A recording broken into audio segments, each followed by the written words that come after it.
there from the Dainty Pear. Today we're talking about anxiety. I feel like I have to compensate because it's not a fun topic to talk about, so we gotta have like party music. Today we're talking about something that I was having a conversation with a friend about the other day. I was like, oh, we need to talk about this because it's something that is really helpful in managing anxiety, and it's something that we talk about in one of my very favorite books. And I think I have videos on this, but I figured, what's the harm in doing another one? Today we're talking about accepting and floating through anxiety. It can be seriously one of the hardest things to do. It's so counterintuitive because our fight or flight, first of all, comes into play when we are having an anxiety attack and we feel like we need to like run or hide or fight back, and we don't, because the thoughts that we're having actually are not real threats. Usually. I talked about this on a podcast one time with my friend Brianna about how our brains are wired to protect us. So anxiety is not always a bad thing, but when it becomes a bad thing, when it's taking over a perfectly safe situation and turning it into something that is terrifying for us, even though there's really no threat. When we have that wave of anxiety come, sometimes people feel it in the form of racing heart, sometimes you feel lightheaded, sometimes you just feel that sense of doom. I always hesitate to share symptoms that even I get because I just feel like the range is so broad. And of course you've talked to your doctor, right? You've talked to your doctor to make sure everything else is golden. If it is, and they've told you it's anxiety, that's when this stuff comes into play. Let's take an example of we're driving on the freeway. This is a huge one. I get questions about this. I have experienced this.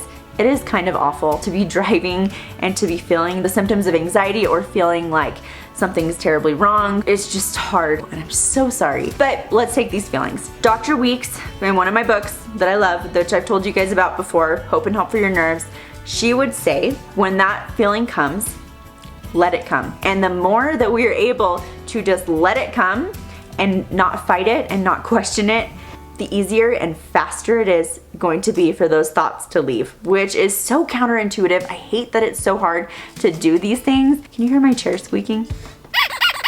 Sorry about that. We've kind of talked about this in my most recent anxiety video where we talk about parenting and how when kids are escalated, if we escalate with them, things just get worse. But if we stay calm and we just kind of let them ride it out and do their thing, this is the idea from my friend Katie. If we just stay down here, they're eventually gonna come down. And the longer that we do that and the longer that they know that they're not getting a reaction out of us when they come up here and we stay down here, the quicker they end their tantrums because they know that it's not getting them anywhere. Same thing with anxiety. We've talked about that in another video, so I won't get into it. But the idea of accepting our feelings and not feeling like every thought has to have a rhyme or reason to it. Sometimes we're just people that get anxiety or have scary thoughts. One of my other favorite books, which I've also told you guys about in one of my favorite book videos, is called Brain Lock.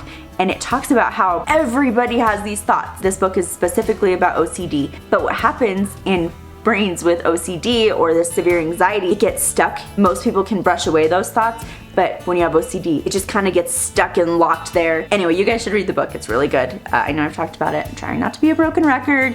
But if you have anxiety or OCD, I think it could really, really help you. So the accepting of the anxiety, so sorry we keep getting off on tangents. When it comes to anxiety, I have like so many thoughts because my first panic attack was in first grade and I just feel like I have a lot of crap to say about it. And I've met with a lot of people that know things, a lot more things than I do, and read books that just have such good points that are so helpful to me, and I hope they're helpful to you. So focus, Sarah. So accepting these thoughts of anxiety instead of fighting them. So we're driving on the road, say we start getting the symptoms, and we can either do one or two things, right? We can freak out or we can accept it. I've done both. Both are really hard. Accepting is the easier hard in the long run. It's harder at first, but then it becomes the easier thing because it does two things. Once the feelings of anxiety and panic have gone away, we're like, I just did that. Like, it gives you a sense of accomplishment. Not that if you chose panic, you failed in any way, because either way, you still got through it. But if you choose the accepting and the calm and the floating through it, floating is one of the concepts from Dr. Claire Weeks, and you just flow through it, stop questioning, why am I feeling this way?